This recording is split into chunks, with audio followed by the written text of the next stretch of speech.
By noon on Tuesday, the camp had begun to move like something no longer expecting to be struck. Willa noticed it before anyone told her why. The sentries at the southern edge were still in place, but they had stopped staring into the tree line as if it might answer back. Voices traveled more easily between the tents. Men who had spent days speaking in shortened phrases were finishing their sentences again. Even the ordinary sounds, wagon wheels, cookware, boots over packed ground, had lost the strained edge they carried when everyone was waiting for the next report. That was how she understood the war was over. She was sitting on a supply crate outside the quartermaster's tent, working a knot out of a length of rope that had been poorly coiled when Voss came to find her. 3 days, he said. They used the passages from the map. Draveth surrendered before the 4th morning. She set down the rope. 3 days. Her father had spent the better part of 2 years building that map, feeding information from both sides, trying to engineer an outcome that wouldn't require anyone to die for a siege that didn't need to happen. He had been killed before he could see it work.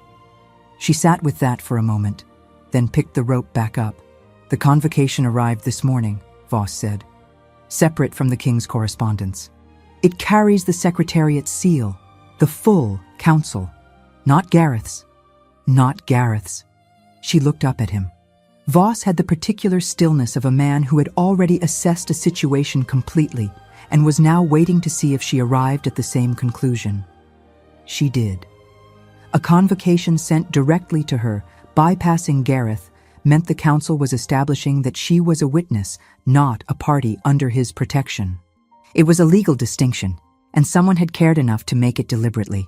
For the sentencing phase, she said, Hadwin confessed. The record is complete, but formal testimony is required before sentence can be pronounced. You saw what happened at the village. You found the documents at the summit. He paused. They need you on record. How long do I have to reach the capital? 2 days. The camp around them was already half dismantled, canvas rolled and stacked, supply lines folding back toward the roads that would carry the army home. She looked at the quarter-mile of organized dissolution and thought about how different it was from the silence at Stonecrown Peak, from the way the wind had moved across the high ground while she pressed her hands into frozen earth, from the moment she had straightened and found the sealed box with her name on the lid in her father's handwriting. She had promised herself she would see it through. All of it. I'll need a horse, she said, and 2 days of provisions. The king has already arranged for an escort, Voss said. He'll want to discuss the size of it with you. She stood up and set the rope aside. I'm sure he will. Gareth was in the command tent reviewing the dissolution orders when she found him. He looked up from the table when she came in, and for a moment, neither of them spoke. This had been happening more frequently in the days since Stonecrown. These brief silences that sat differently from ordinary silence, that carried a weight neither of them had formally named. She had not decided yet what to do with that weight. She knew only that she hadn't set it down, which told her something. Voss told you, he said. He did. He set down the document he had been holding. I want to send 8 men. 2, she said, Voss and 1 other. If I arrive in the capital with 8 of your soldiers, the first thing the council sees is that I require your military presence around me to feel safe. That is not the position I want to testify from. He looked at her for a long moment. The amber in his eyes caught the tense lantern light and held it. He had a way of being still when he was thinking that she had come to recognize, not passivity, not distance, but a concentration so complete it had a physical quality. Voss, he said finally, and Aldrich. Aldrich is acceptable. She turned to leave, then stopped. She wasn't sure why she stopped. She stood with her back half-turned and looked at the far wall of the tent. The map worked, she said. 3 days, no siege. He said nothing for a moment. Then, your father built something worth building. She nodded once. That was enough for now. Not resolution, not grief completed, just the small acknowledgement of a fact she was still learning how to carry. She left him with the dissolution orders and went to pack what little she had.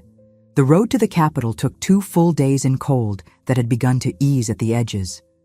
Winter loosening its grip by degrees, the kind of thaw that arrives not all at once, but in small permissions.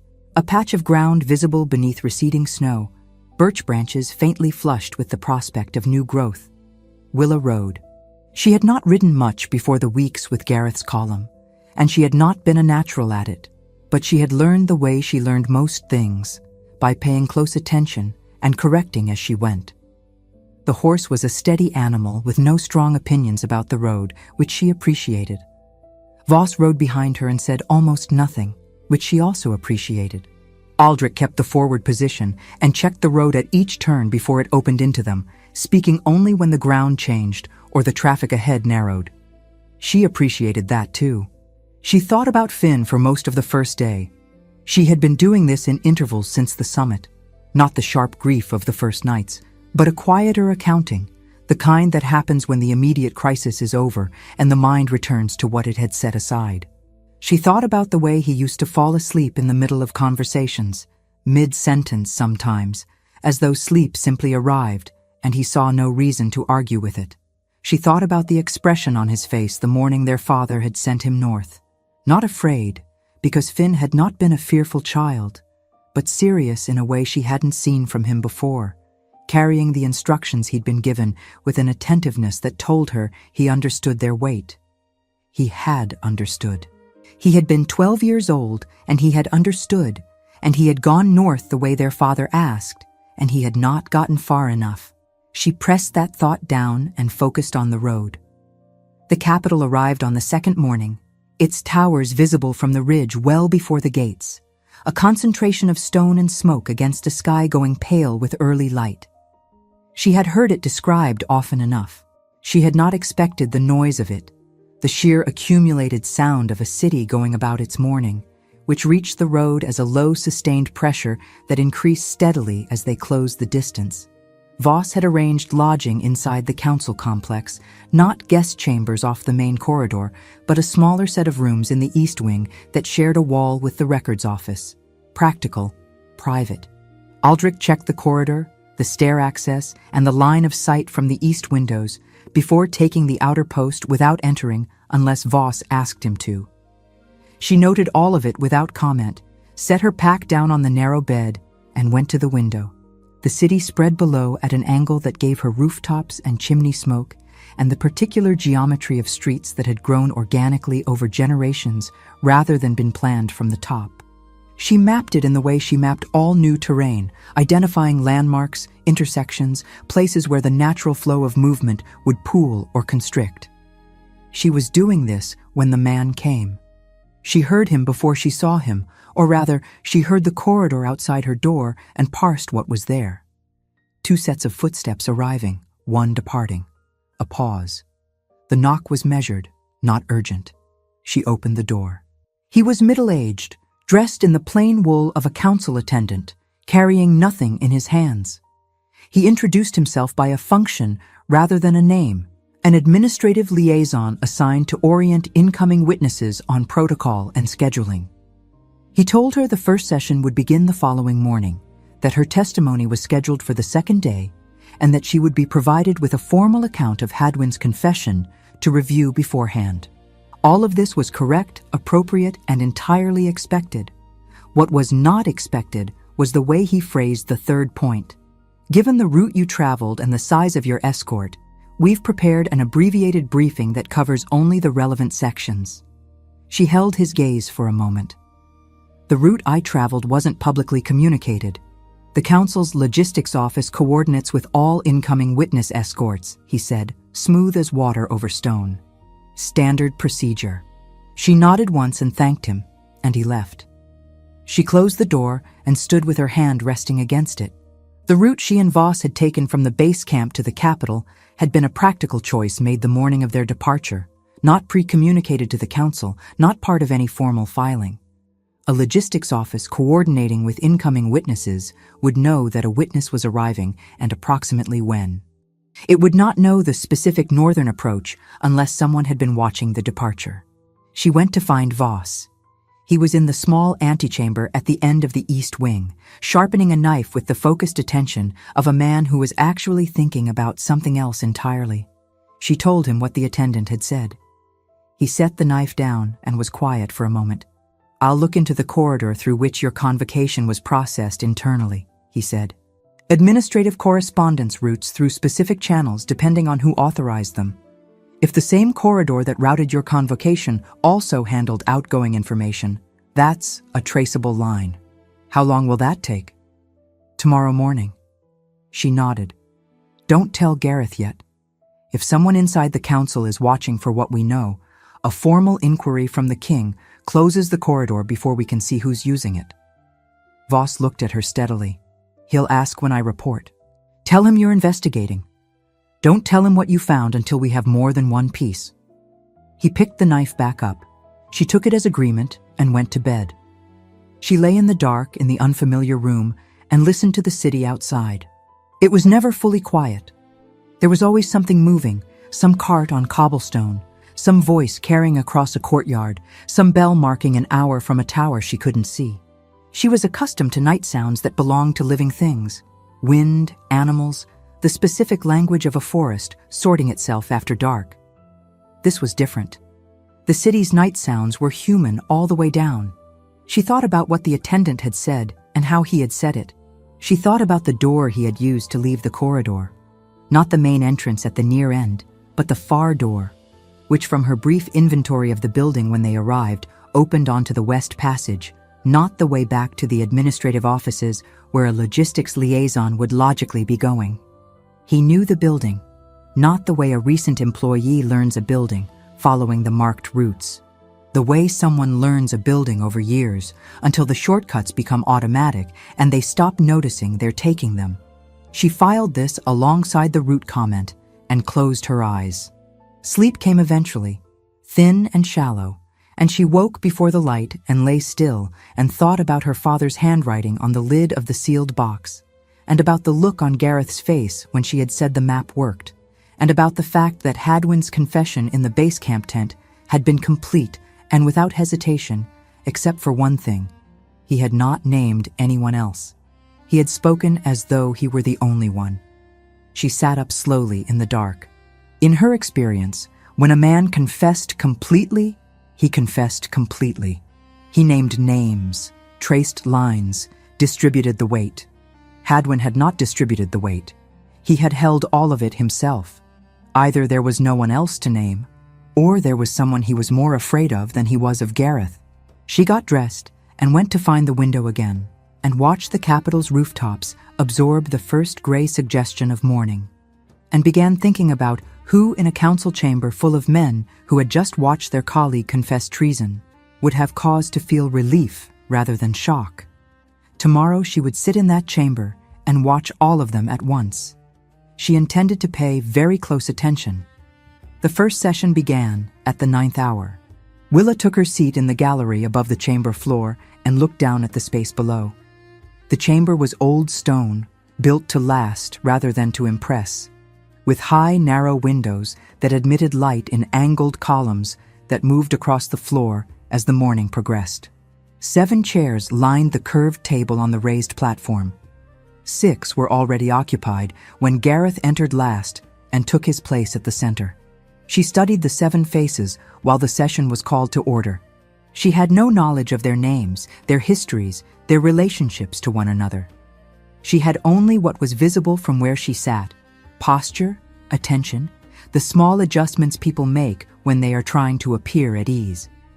The man at the far left sat with his hands folded and his back completely straight. The woman 2 seats to his right kept her eyes on the documents in front of her with a consistency that suggested she was reading them, and a frequency of page turning that suggested she wasn't. The man nearest to Gareth's right had the stillness of someone conserving energy for the moment he would need it. The man at the center right of the table sat with his hands loose and his shoulders settled and his expression exactly neutral. She looked at him a moment longer than the others. He was older, gray in his hair, cut close and neat, the kind of grooming that required regular attention and reflected the habit of a man accustomed to being seen. His face arranged itself into the particular blankness of someone who had spent years in rooms like this and learned that reactions cost. He watched the proceedings with the mild attention of a man who found them neither urgent nor tedious. She marked him and moved her gaze along. Hadwin was brought in after the preliminary statements. He looked diminished from the base camp tent, not physically smaller, but reduced in some quality she couldn't name precisely. He sat where he was placed and kept his eyes on the table and said nothing during the opening of the record. Gareth spoke in the register she had come to recognize as his formal voice. Not louder than usual, but more deliberate, each sentence placed with the care of something being built to last. He recounted the established facts of the confession, the arrangement with Corith's administrative faction, the foreknowledge of Edric's work, the soldiers directed through an undesignated corridor using the king's banner without written orders, the scouts sent to the inn on the northern trail. Each point received from Hadwin a confirmation that was barely audible from the gallery, but was enough. Then Gareth moved to the map, to Stone Crown Peak, to what had been found there. He spoke Edric's name in the official record for the first time, and Willa sat still in the gallery and did not look away from the chamber floor. From the center right of the table, the gray-haired man's hands shifted once, briefly, then resettled. She noted the timing and said nothing. Her testimony came on the second day.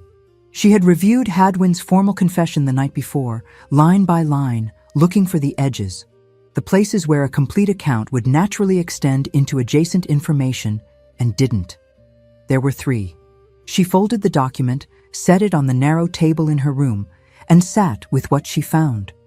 The chamber felt different from inside it, smaller than it looked from the gallery. The 7 council members at the curved table were close enough that she could hear the scratch of quills on parchment, and the sound a chair makes against stone when someone shifts their weight without thinking. Gareth presided from the center. He did not look at her directly when she entered, which she had expected. The formality of the process required a distance that neither of them needed to discuss. She stated her name and her village and her relationship to Edric and Finn, and then she told them what she had seen. She did not perform anything. She stated what she had observed in the order she had observed it, with the precision of someone who had spent years recording what she found without editorializing. The soldiers carrying the banner, her father's body when she returned, the route north, what she found at Stone Crown Peak, the sealed box, her father's handwriting on the lid. The council asked questions. Most were practical, clarifications of timeline, requests to confirm specific details. She answered each one completely and without additional material. 2 of the questions came from the gray-haired man at the center right. They were precise, aimed at the edges of her testimony where the record was thinner.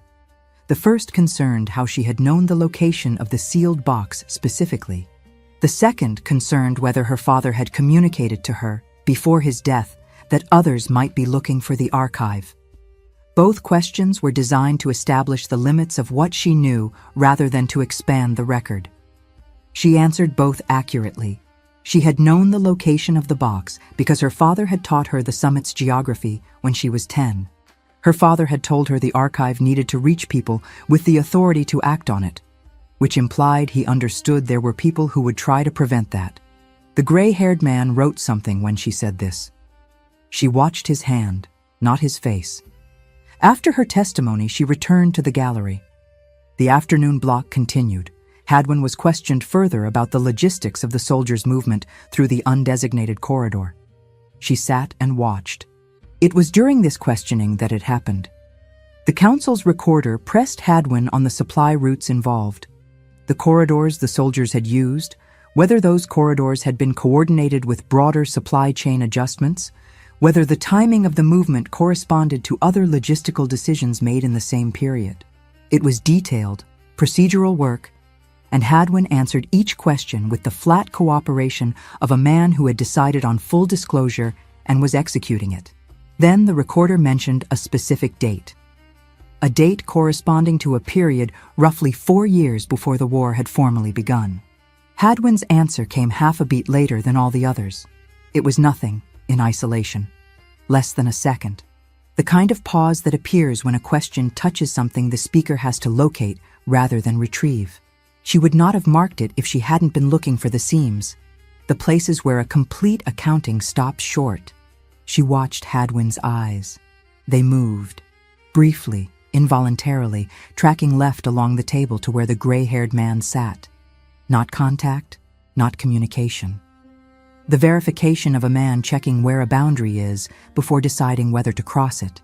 The gray-haired man did not move at all.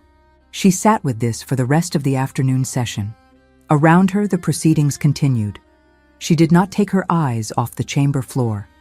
When the session closed, she found Voss outside the East Wing corridor. "The corridor," she said. "Authorized by a council member named Davin," he said. 12 years in the communications chair. The authorization is old enough that no one reviewed it when it was renewed last year. It was simply renewed because it had always been renewed. He paused. The corridor handles correspondence for multiple council functions. No record of irregular use. But it could be used that way. Without leaving a trace, the standard review process would catch, yes. She looked down the corridor. The evening had come in through the far windows, gray and soft, and the torches along the wall hadn't been lit yet. "Davin," she said. Gray hair, center right at the table. She had not told him where the man sat. "You know him." "I know of him. He's been in the communications chair since before the war's planning began. He has access to every correspondence route in the council structure." A short pause. "Including the outgoing intelligence channels that Hadwin used to direct the soldiers."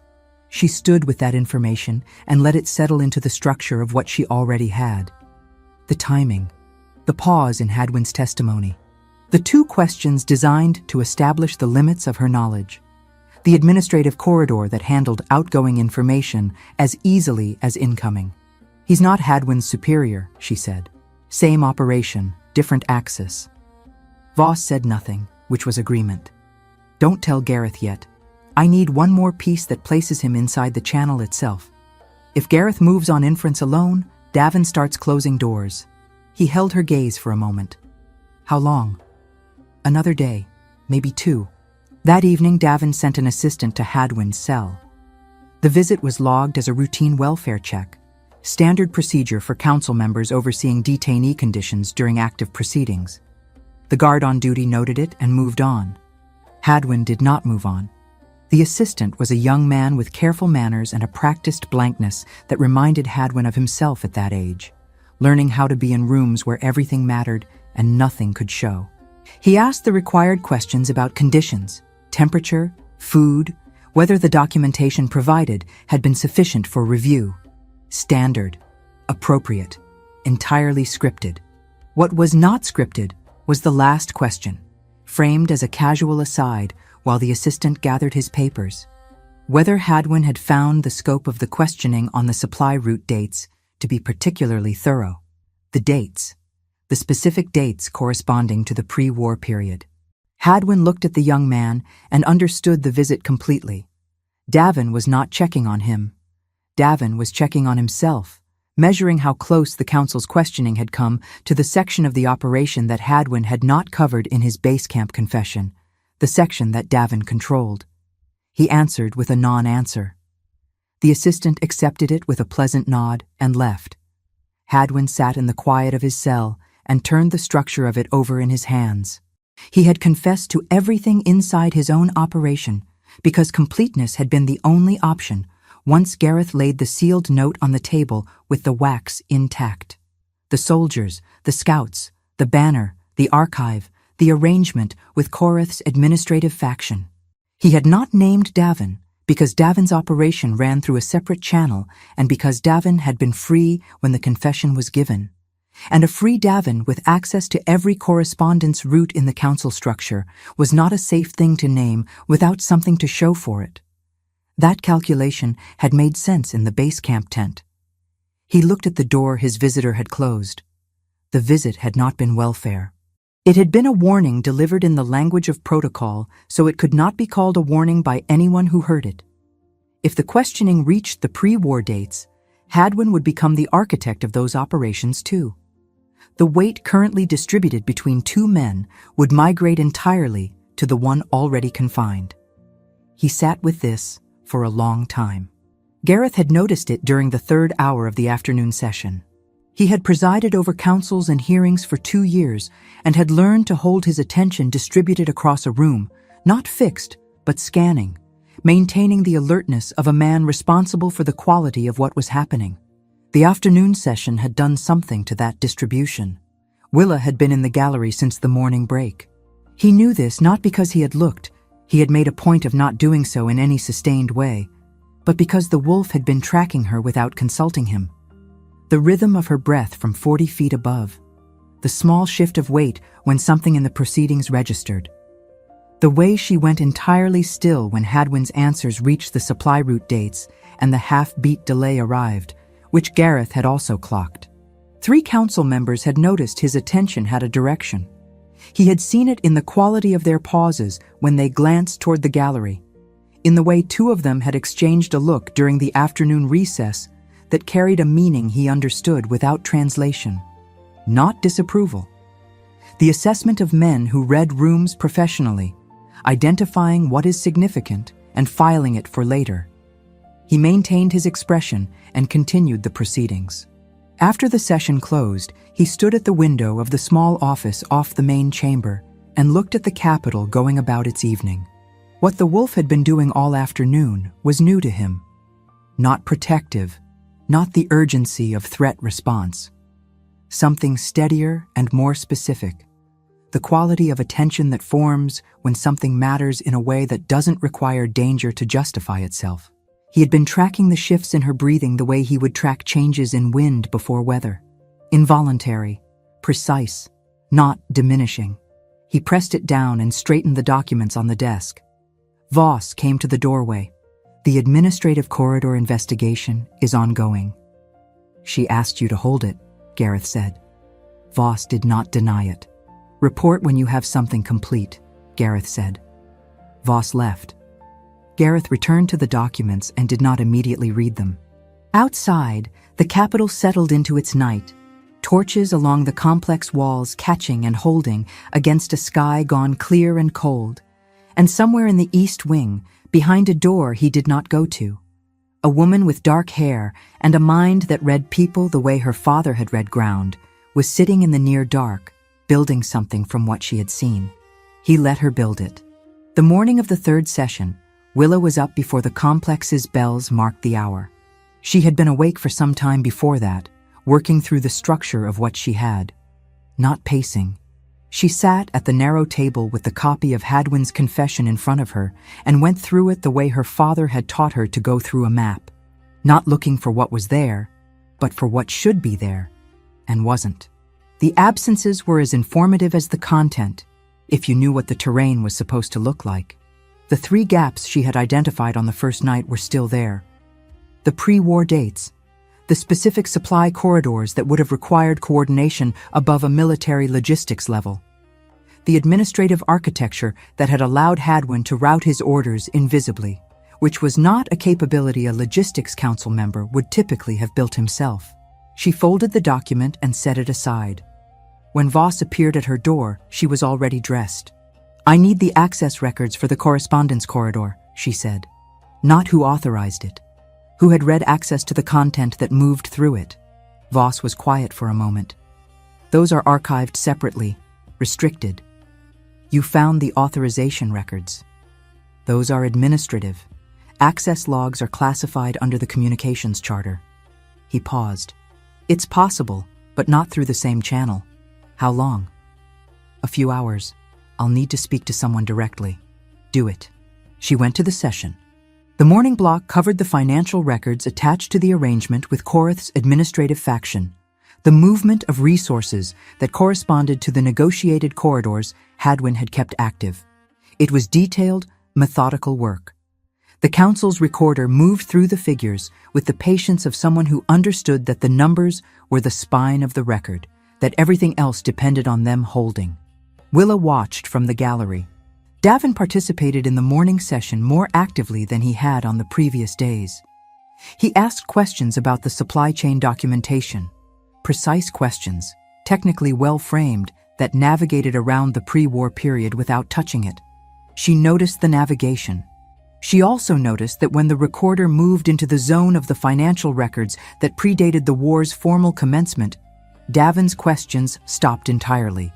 He went quiet, the way a careful man goes quiet, when the room approaches something he has decided not to be near. She sat with this and let the session continue around her. Voss returned at midday. She met him in the east corridor while the council chamber cleared for the afternoon recess, and he handed her a folded piece of paper without speaking.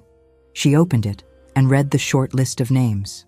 2 names with read access to the content of the communications corridor Davin had authorized 12 years ago. One of them was Hadwin. The other was Davin himself.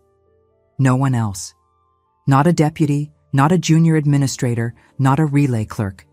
Just the 2 of them, with access that had never been expanded and never been reviewed, running through the years from the corridor's creation to the present in an unbroken private line. She folded the paper and held it. Parallel, not hierarchy. The same channel, used from both ends, for operations that served the same purpose from different positions. Hadwin had controlled the military side, the logistics, the unit movements, the use of the king's authority to direct soldiers through corridors that would never appear in the formal campaign record. Davin had controlled the information side, what correspondence moved, what was routed, what was suppressed, what reached the council's formal attention, and what didn't. Edric had been mapping negotiated corridors for both sides of the war. He had been feeding information through channels that touched both operations. When he found the pre-war agreements, the supply routes, the economic arrangements built to sustain a prolonged conflict, he had compromised both men at the same moment without knowing either of them existed. That was why the soldiers had come to the village. Not just Hadwin protecting his logistics, both of them protecting the architecture they had spent years constructing. A cartographer who understood the full shape of what they had built was a problem neither could afford to leave unaddressed. She stood in the corridor for a long moment. Then she went to find Gareth. He was in the small room off the main chamber, the one with the window overlooking the inner courtyard, where she had found him the previous evening, working through documents that probably should have been reviewed hours earlier. He looked up when she came in. She closed the door. "I need to tell you something," she said. "All of it, in order. Don't ask questions until I've finished." He set down what he was holding. "All right," she told him. She went through it the way she went through everything, in sequence, from the first observable fact to the last, without conclusions offered before the evidence was complete. The man in the corridor who knew her route. Voss's investigation into the authorization records. What she had marked in the sessions, Davin's navigation around the pre-war dates, the way Hadwin's eyes had moved during the supply route questioning, the 2 questions Davin had directed at her during her own testimony, both designed to establish the boundaries of what she knew. The access logs, the 2 names. When she finished, the room was quiet. Gareth looked at the wall for a moment, not through it, just at it, the focused absence of expression that she had learned to read as the outward surface of something moving underneath. She waited. "He was parallel," Gareth said. It wasn't a question. "Yes, not Hadwin's superior, his counterpart. Same arrangement with Koreth's faction, different function. Hadwin ran the military side, Davin ran the information side. And my campaign structure gave Hadwin everything he needed to direct soldiers without a formal order. And Davin's position gave him everything he needed to make sure those directions never appeared in the correspondence that reached formal review." Gareth was quiet again. She watched him set the pieces into the structure she had built, not because he needed her to see it, but because the silence had a quality that told her he was doing it carefully. "In the tent," he said finally, "Hadwin didn't name anyone else. No, he confessed everything inside his own operation. Davin's operation ran on a separate axis, through a separate channel. Hadwin had no physical evidence of Davin's side in front of him that night, and Davin was free." She paused. A free Davin, with access to every correspondence route in the council, is not a safe thing to name without something to show for it.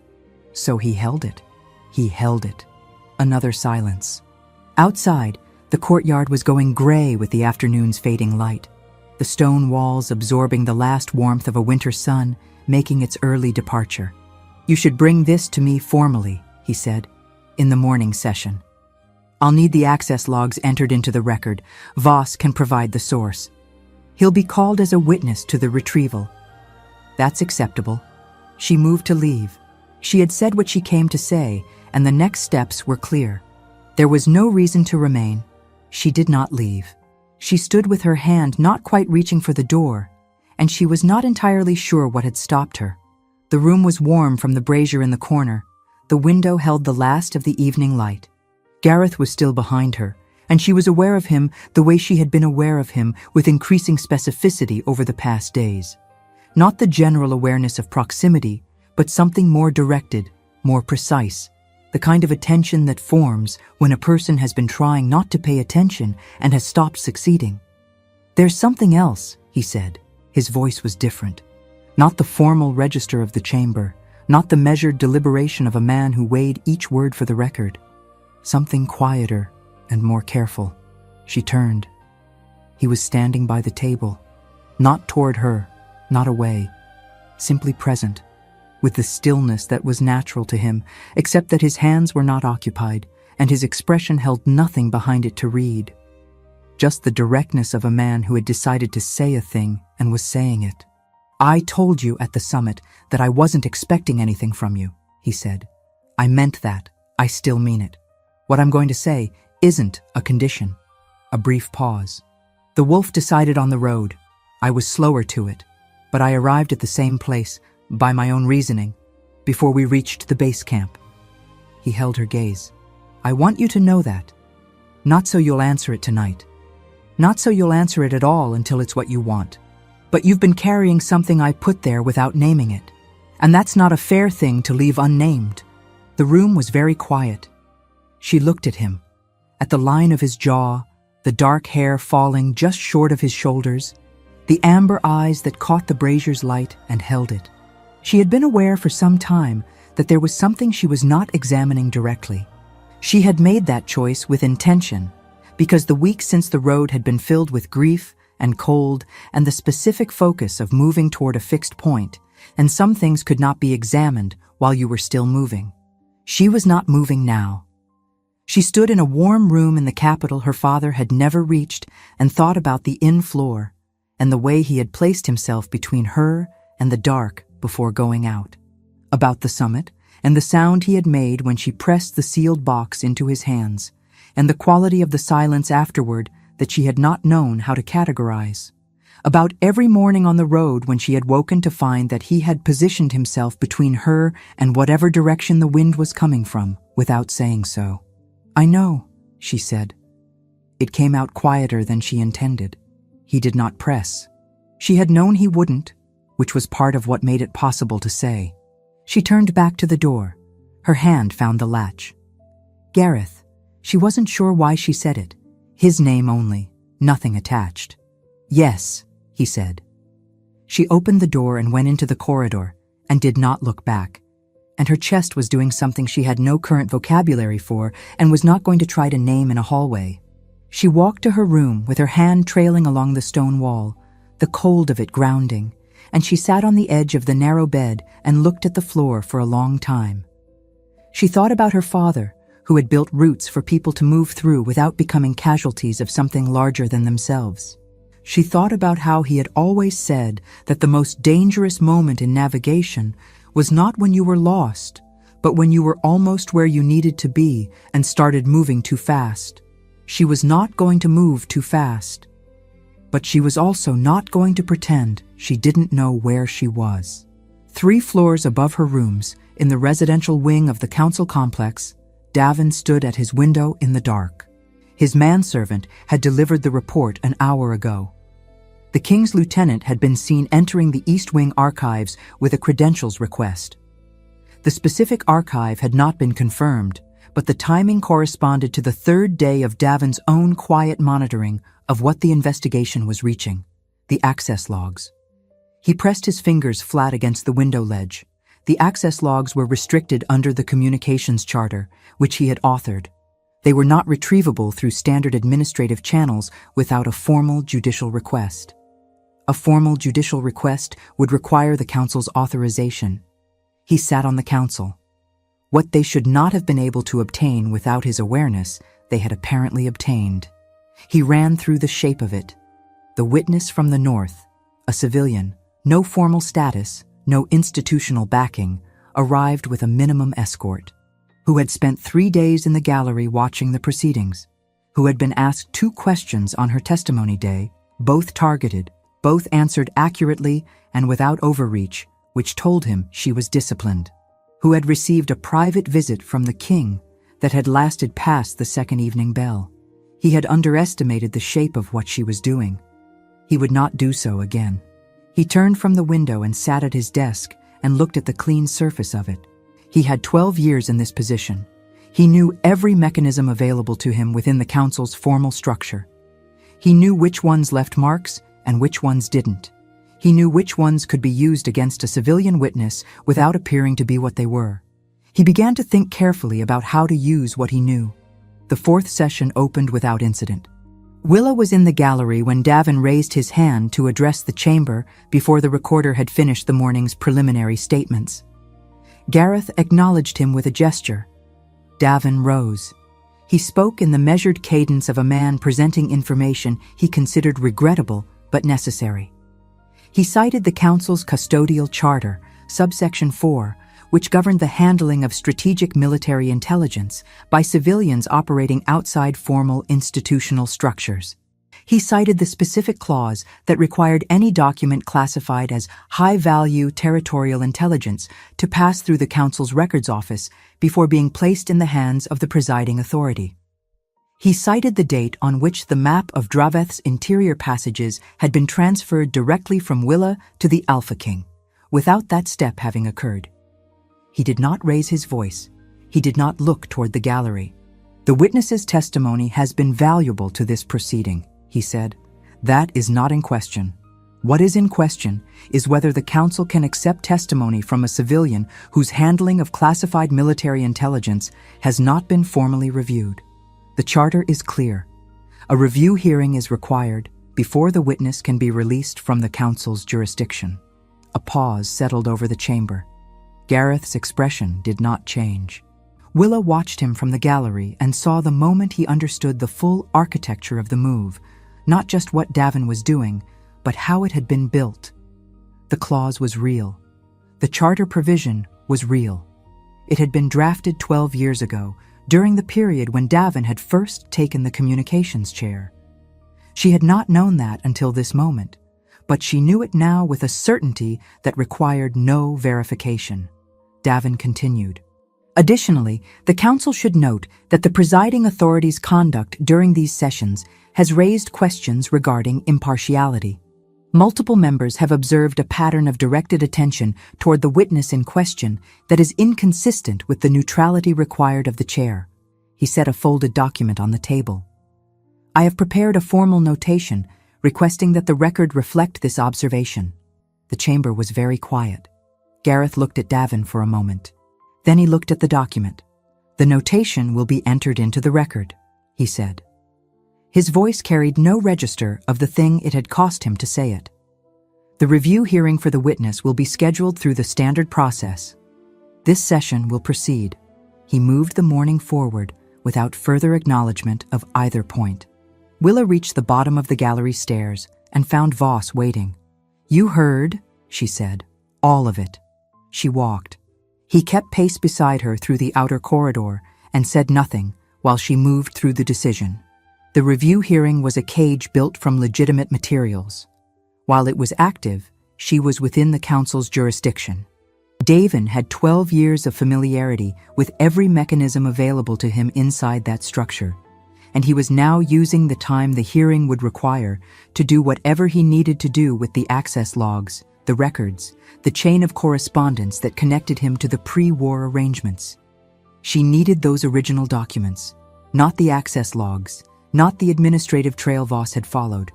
The actual correspondence, the letters, the agreements, the paper record of what Davin and Korath's administrative faction had built together before the war existed. Those documents, if they existed, would be in the Council's central archive. Under the Communications Charter, any subject of an active hearing had the right to access documents relevant to the review of their case. She was now a subject of an active hearing. "I need to go to the central archive," she said. Voss was quiet for half a step. Davin will know the moment you make that request. Yes, he'll move to block it. He'll try to move faster than I do. She stopped at the corridor's intersection and looked at the two directions available. Which way is the archive from here? West Passage, down 2 floors, through the records office. I know where the records office is. She had mapped the building on the first day. Not deliberately, not as strategy, just the way she mapped all new terrain, building the internal geometry from the first walk through. Come with me. If anything happens before we reach it, go for Gareth. I'm not leaving you in a corridor. If something happens, Gareth needs to know before Davin has the chance to frame whatever happens as something it isn't. Voss held her gaze for a moment. I'll be 3 steps behind you. They moved. The West Passage was longer than the route she had taken on her first day. It ran along the building's outer wall, with narrow windows on the left, admitting cold afternoon light at intervals. The corridor was not empty. Council attendants moved through it with documents and messages, the ordinary traffic of an institution that ran on paper and delegation. She walked at a pace that was purposeful without being urgent, the gait of someone who knew where she was going and had business there. She was halfway down the passage when she heard it. Not footsteps. The absence of footsteps where there should have been some. 2 points in the corridor's ambient sound that had gone quiet in the particular way of people who have stopped moving because they are waiting for something to pass. She identified the first point without slowing. A doorway on the right, 6 feet ahead, shallow enough that the shadow it cast was narrow but present. The second point was farther, the intersection at the passage's midpoint, where the corridor widened briefly before narrowing again, and where an alcove in the wall sat deep enough to hold a man who didn't want to be seen. 2 of them. Credentials and uniforms, most likely. Men with the right to be in this corridor who had been placed here by someone who could authorize their presence without leaving a mark in the standard movement logs. She did not slow. The doorway on the right was closer. She let it come, watching the angle of the shadow without appearing to, and when she was 2 steps away she moved, not toward the door, but away from it, pressing close to the left wall and using the narrow width of the passage to put the full corridor's span between herself and whoever was in that doorway. It bought her half a second of poor angle for him to work with, and she used it. She was already past the doorway when he moved, and his reach caught her sleeve, but not her arm. She pulled free and kept moving. The man from the alcove ahead had heard the movement and was no longer waiting. He stepped into the passage with the deliberate positioning of someone trained to create a point of contact in a confined space, placing himself at the corridor's center, close enough to the wall that going around him would require pressing against the stone. She did not go around him. The archive's service entrance was 12 feet behind him. She had noted it on the first day because it was unmarked and set slightly recessed into the wall, the kind of door that a person who spent their days in this building stopped registering. She knew it was there. He did not know she knew. She closed the distance to him at a walking pace, and when he moved to intercept, she stepped into the angle she had already calculated, used the wall on her right as the fixed point of a geometry he hadn't accounted for, and pivoted around his reach rather than away from it. His hand found her shoulder, but she was already past the line of his body, and the service door was right there, and she hit it with her palm, and it opened inward, and she was through. Behind her, the corridor erupted with the sounds of Voss arriving at pace. She did not wait to hear how it resolved. The archive was cold and smelled of old paper and the particular stillness of rooms where things are stored rather than used. She moved through the outer records office and into the main body of the archive, navigating by the organizational system she had observed on a prior visit. Correspondence sorted chronologically and then by origin, the oldest materials in the deepest section, the pre-war years in the back rows where the shelving ran close together and the light from the high windows barely reached. She found the pre-war administrative correspondence in the 7th row. She did not have time to read. She identified the relevant period, the 4 years before the war's commencement, and pulled the correspondence files corresponding to Korath's administrative faction. There were 3 sealed folders. She opened each one in turn, scanning for the architecture she already knew was there. Supply route agreements, corridor assignments, the economic arrangements that would have required a prolonged conflict to consolidate. The second folder held it, not one letter. A sequence of them, spanning 18 months, written in the careful register of two parties who understood that what they were building needed to be deniable and therefore needed to be clear to each other and opaque to everyone else. She read the first 3 letters through. The fourth, she only needed to read the opening line of before she understood what she had. The war had been planned, not its outcome, not its specific shape, but the conditions that made it necessary. Supply corridors designated for exclusive access. Infrastructure agreements contingent on military movement through specific zones. Economic arrangements that only held value if the conflict lasted long enough to eliminate competing routes. Edric had been mapping negotiated corridors that would have made the war unnecessary, which meant Edric had been undoing the architecture that both men had spent 4 years constructing. He had been doing it without knowing what he was dismantling. He had simply been trying to build something better. She set the letters in order, closed them inside the folder, and tucked it under her arm. She was turning back toward the entrance when she heard Voss's voice in the outer office, steady and without urgency, which meant the corridor was resolved. She walked out. Voss was standing at the records office entrance. A bruise was forming along his jaw. The 2 men from the corridor were not present. Detained, he said. The guard post at the end of the passage. And their credentials? Council issued, valid. A short pause. Which will be interesting to explain. She held up the folder. We won't need to explain it separately. He looked at the folder and then at her. Something in his expression settled. Gareth? Now, she said. Gareth was not in the small office. A runner from the West Guard post had reached him before they did. He was in the main corridor when they found him, moving toward the east wing with Aldrich behind him and the particular set of his shoulders that meant he had received information and was acting on it. He stopped when he saw her.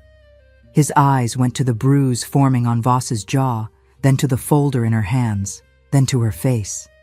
He did the accounting in the order of what he needed to understand, and she watched him do it. The corridor, he said. Resolved, Voss said. Gareth looked at Willa for a moment. She was standing in the corridor with archive dust on her sleeve and her breathing still elevated from the physical effort, and she was holding a folder with the steadiness of someone who had gone where she needed to go and come back with what she went for. He had known, when she left the small office 2 days ago, that she was going to do exactly this. He had known it the way he knew all things about her by now, not through inference, but through a quality of recognition that had been building since the road and had not diminished in any subsequent day. She would go where the evidence was. She would go without asking permission and without waiting to be escorted, and she would use whatever the space around her gave her to work with, because that was how she had navigated every difficult thing since the moment he had first seen her standing in the snow with a rope in her hands. What moved through him in that corridor was different from anything that had moved through him before. Not the urgency of the summit, where the transformation had tried to take him before he could contain it. Not the sustained alertness of the past sessions, where the wolf had been mapping her breathing from 40 feet away. This was quieter and more final. The particular quality of recognition that settles below argument and declines to be temporary. The wolf read the open archive door, the dust on her sleeve, the shape of the space she had crossed on her own terms, and understood something the rest of him was still putting into language. He had been in this building for 4 days. Sections of it had been professional ground, neutral ground, the shared territory of an institution. The corridor she had moved through was different now because he would never again see it as abstract. She had passed through it. That was enough. He pressed none of this down. He simply held it and looked at her and moved on. "My room," he said. "Not the office."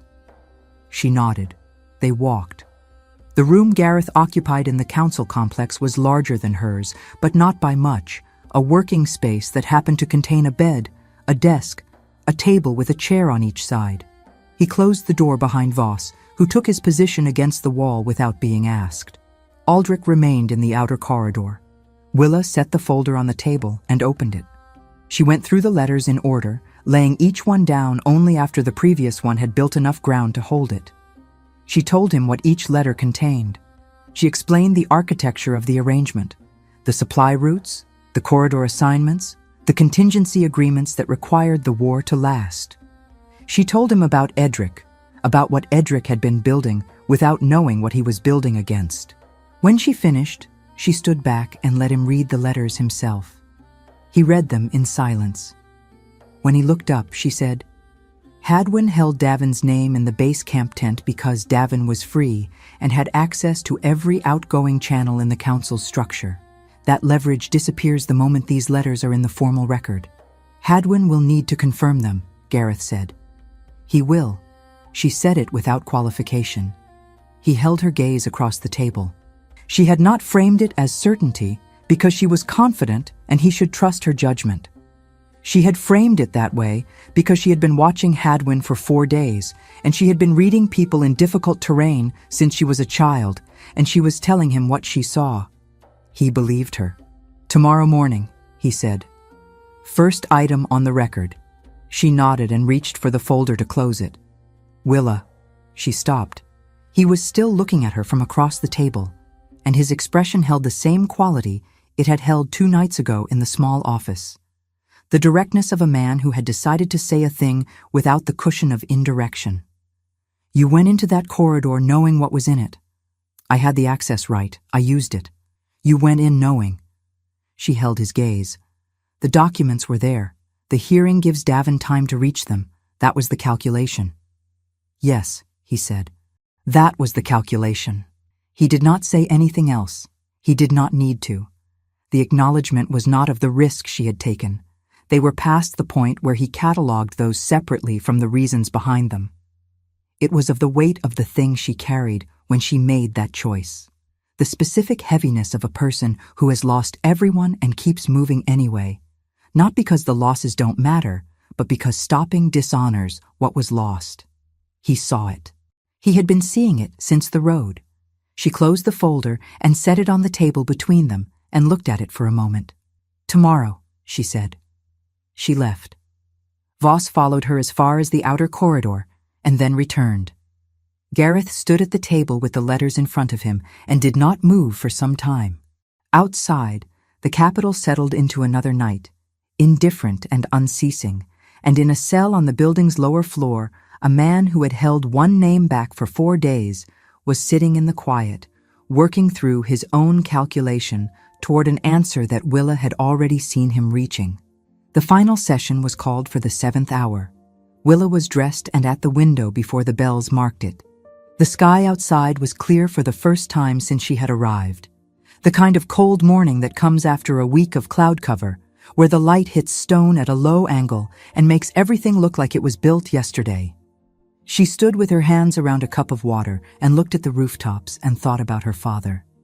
He had never seen the capital. He had mapped routes toward it and away from it, had corresponded with people inside it, had built the architecture of negotiated corridors that reached into its supply structures. He had known its geography the way she had known Stone Crown Peak before she climbed it, through the testimony of paper and other people's accounts.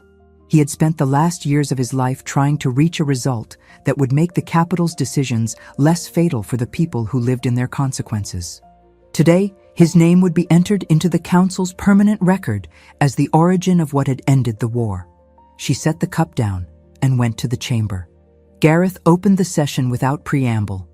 He placed the archive folder on the table in front of the council and stated, for the formal record, that the documents inside had been located and compiled by the witness Willa of the Iron Vale territory. He did not frame it as a gesture. He did not attach sentiment to it.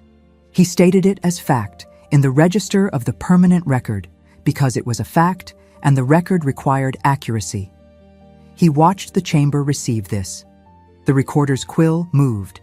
Several council members looked at the folder, then at Gareth, then at each other, with the small adjustments of people recalibrating the shape of what was happening. Davin sat at the center right of the table with his hands folded and his expression precisely maintained. Gareth opened the folder. He went through the letters in sequence. He stated what each one contained, the supply route agreements, the corridor designations, the contingency arrangements predating the war's commencement by 4 years. He did not editorialize. He did not characterize. He placed each document into the record by content and date and origin, and let the council hear the architecture of it as it assembled. The chamber grew quieter as he continued. By the 4th letter, the quality of the silence had changed. She could feel it from the gallery, the particular compression that fills a room when the people in it are understanding something they cannot ununderstand.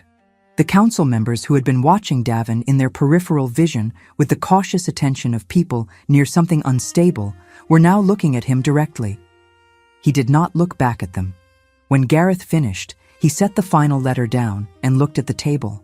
"These documents," he said, "establish a pattern of conduct predating the war by 4 years, operated through the council's internal communications infrastructure by a member of this council for the purpose of sustaining a conflict whose prolongation served private economic arrangements." A pause. "The council will have opportunity to examine each document in full. The record will reflect their content accurately and completely." He looked up. Davin spoke. "The chain of custody for these documents is irregular," he said. His voice was level, not defensive. He had not shifted to defense, which meant he still believed he had ground to stand on. "Documents removed from the Central Archive by a civilian subject of an active hearing without the formal retrieval process required by the Records Charter cannot be entered into the proceeding without verification." Gareth looked at him without expression. "The Records Charter grants subjects of active hearings access to documents relevant to the review of their case. The witness exercised that right. The documents were logged at the point of retrieval by the archive's on-duty recorder." He set a second document on the table, the log entry from the previous day. "The chain of custody is complete." Davin's hands shifted once under the table. Willa saw it from the gallery. He drew a breath. He was building toward the next point. She could see it in the set of his shoulders, the slight forward lean of a man who has not run out of maneuvers yet. He was going to question the log's authority, or request an independent review of the retrieval circumstances, or invoke some other provision of a charter he had written 12 years ago specifically to contain exactly this kind of situation. He did not get there. "The letters are accurate." Hadwin's voice came from the low chair on the chamber's left, where he had been sitting since the session opened with the contained stillness of a man who had spent 7 days in that position. He had not spoken without being directly asked since the confession.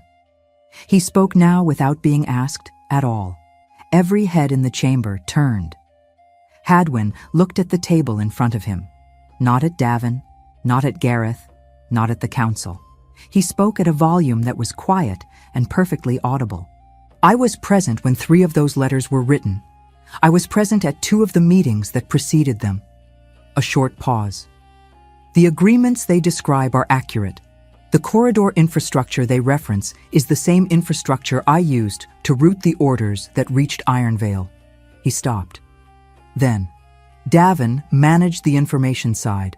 I managed the movement side. We did not operate through each other. We operated through the same channel, each from our own end. The silence that followed was of a different kind than any silence the chamber had held before. Not the silence of people processing, the silence of people who have stopped doing anything at all." Gareth did not look at Davin. "The witness's account," he said, and his voice was entirely level, "has been corroborated by a party present at the origin of the conduct in question. The record will reflect this." He let the statement settle. Then, "The review hearing concerning the witness's custodial handling of the Draveth map is dismissed. The basis for the hearing has been superseded by the proceeding's expanded scope." Davin rose. He had one more move. She had known he would. A man with 12 years in a position built to sustain itself does not arrive at his final option without attempting the second-to-last one first.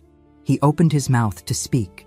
"Councillor Davin," Gareth said, and the formal address landed with a quality that was not a warning, was not theatrical, just the use of a title by the authority that had issued it, in the tone of someone who has already decided what comes next. "You will have the opportunity to respond to the full record in the formal review process." He looked at the 2 guards stationed at the chamber's rear entrance. "Until that process is complete, you will remain within the council's custodial jurisdiction." The guards moved forward. Davin stood at the table for one more moment. He looked at the folder, at the log document, at the letters arranged in their sequence on the table. He looked at Hadwin, who did not look back. Then he sat down, and the guards took their positions on either side of his chair. And that was the end of it. No speech, no final argument. The chair scraping back against stone as he sat, and the sound of the guards' boots on the chamber floor, and the complete and terrible quiet of a room in which something has concluded. The recorder read the full formal citation into the record before the session closed. Willa sat in the gallery and listened to her father's name. It was entered 3 times. Once as the origin of the intelligence that had enabled the Draveth campaign's decisive conclusion. Once as the source of the archive whose contents had exposed the pre-war arrangements built to sustain the conflict he had been trying to end. Once in connection with the negotiated corridor framework that the Council was directed to examine for potential formalization as civil infrastructure. 3 times. Edric of the Iron Vale territory. In the permanent record of the Council that governed the world, he had spent his life trying to navigate with care. She sat with her hands in her lap and did not move until the session was formally closed. The courtyard was in the northeast corner of the complex, accessible through a passage that most people in the building did not use because it added time to any route with a practical destination. It had 4 trees, actual trees, not the ornamental shrubs in containers that decorated the main entrances, but old growth that had been inside these walls long enough that the flagstones around their bases had cracked and adjusted to accommodate the roots. They were bare now in the tail end of winter, but the branches held the particular density of things that would return. She sat on the low stone bench beside the largest one and looked at the sky. The cold was sharp without being cruel. She had her cloak, and she was warm enough. The sounds of the complex reached her distantly. Footsteps on upper corridors, the movement of the guard rotation, the accumulated ordinary noise of an institution that had not paused its operations for the morning's events. Things continued. They always did. She thought about Finn. She thought about him deliberately, which was different from the involuntary accounting she had been doing since the summit. She had been carrying him forward through every step of this.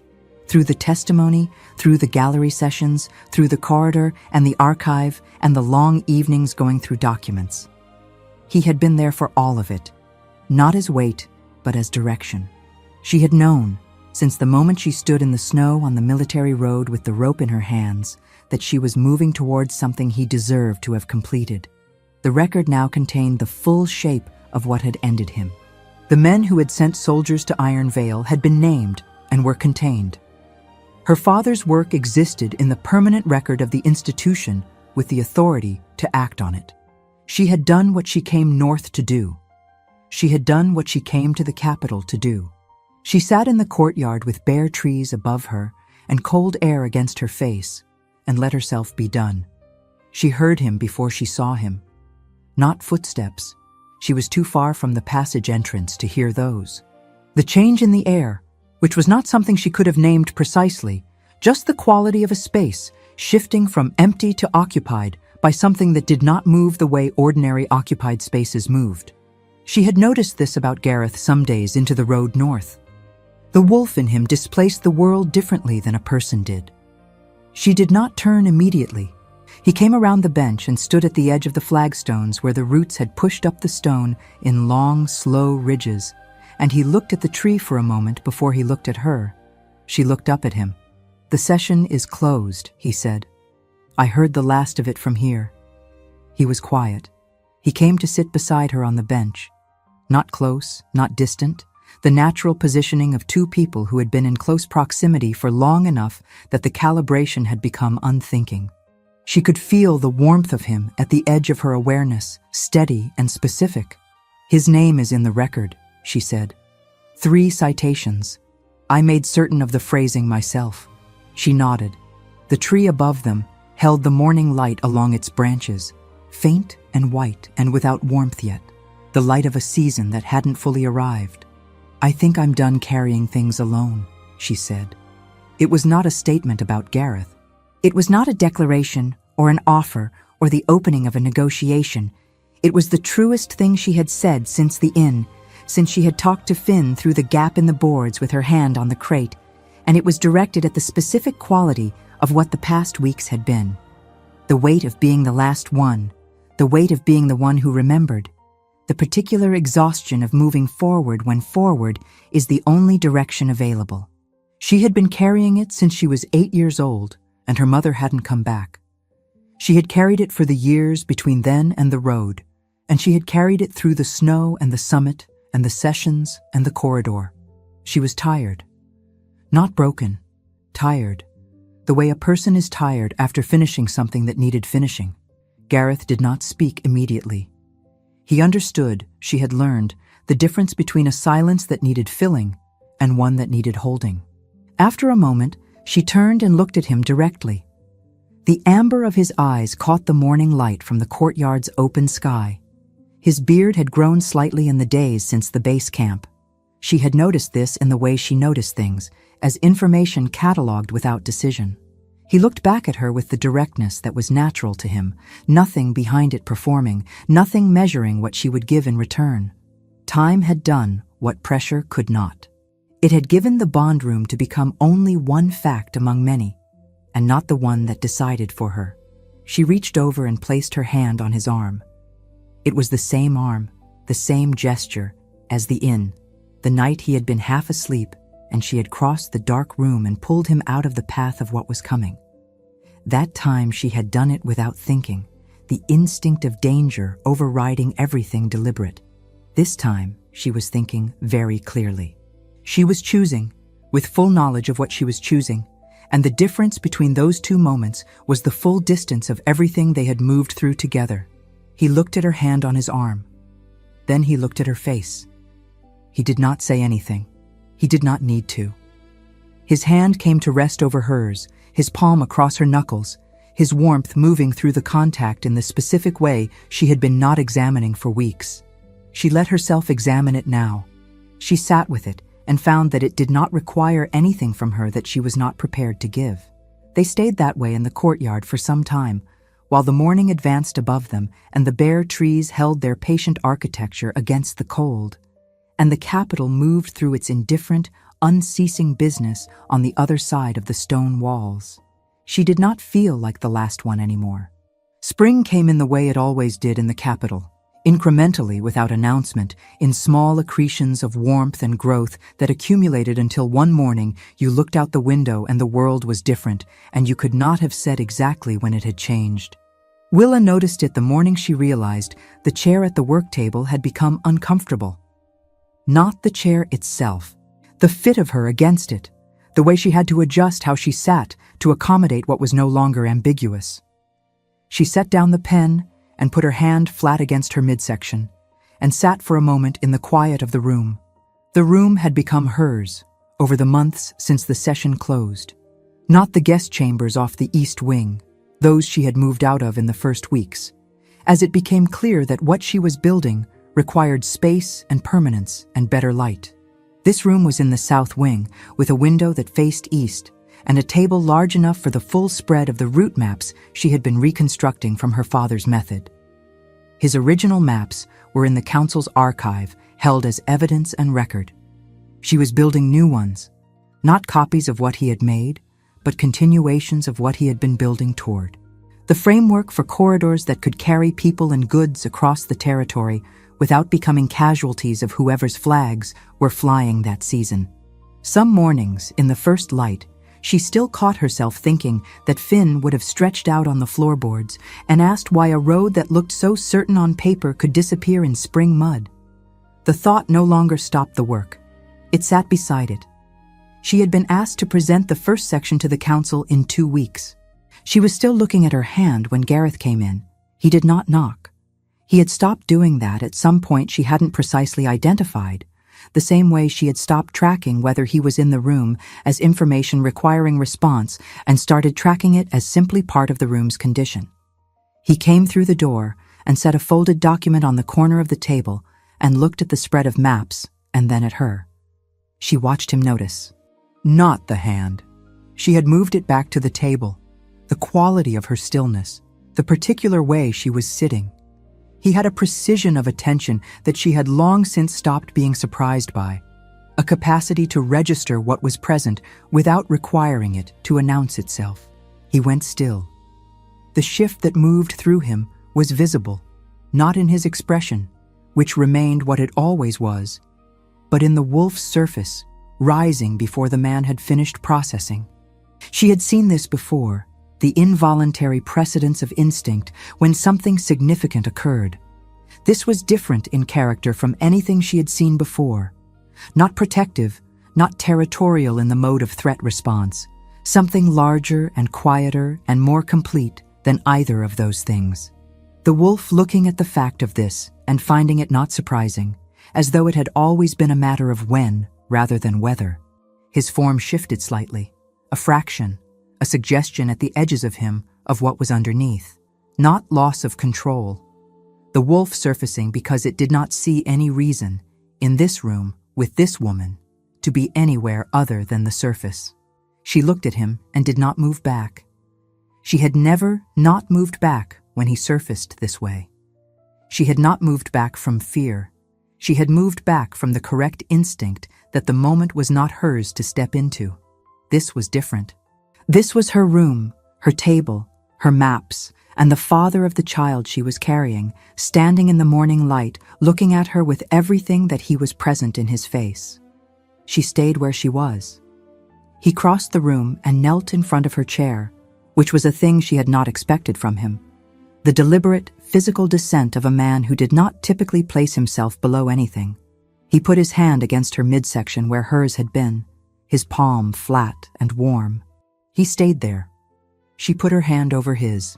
The morning moved through the window and crossed the maps on the table, the routes her father had begun, the corridors he had believed in, the network of passage that would carry people through the territory without requiring them to be casualties of it. Her father's handwriting on the original maps was in the archive. Her handwriting was on these ones. And in some years, there would be a person in this room who hadn't been here yet, who would learn the method the way she had learned it, in the body, in the movement, in the understanding that the best routes are the ones that have been walked enough to become real. A route my father charted in the northern section still doesn't close, she said. Her voice was steady. The junction north of the river crossing. I've been working it for 2 weeks. Gareth looked at the relevant section of the map for a moment. The crossing shifts in the thaw. The junction needs to account for 2 different positions. That's what I thought. She picked up the pen. Here. She marked the adjustment. He watched, and then pointed to the section east of the junction where the same thaw pattern would create a secondary problem. She followed his reasoning and corrected for it. They worked through the morning, 2 people at a table with a map between them, and the particular ease of people who have moved past the phase of careful presentation and arrived at the place where the work itself is the conversation. Outside, the capital continued. The spring continued. The routes continued. Outward from the table, through the territory her father had walked before her, opening the ground for people who would never know the name of the woman who made them possible. She did not mind that. Edric was already in the record. That was enough. She looked at the map and then at the man beside her, and thought that her father, who had believed more than anything in the possibility of passage, in the idea that the right route, found and made real, could carry people through the most difficult terrain towards something better, would have found a certain completeness in this. If you made it this far, you already know. Willa didn't come to the capital looking for a king. She came to finish what her father started, and to make sure the people who ended her family couldn't simply walk away from it. That's all she wanted. Everything else arrived without an invitation. Edric spent his life building routes so people could move through the world without becoming casualties of it. He didn't live to see it work, but it worked. And now his daughter is carrying it forward, with his name in the record, a child coming in the spring, and a man who learned that the best thing he could do was simply keep up with her. Thank you for listening. And I have to ask, what was the moment that got you? Was it the courtyard, The archive corridor? Or did Gareth lose you completely when he knelt? Let me know in the comments.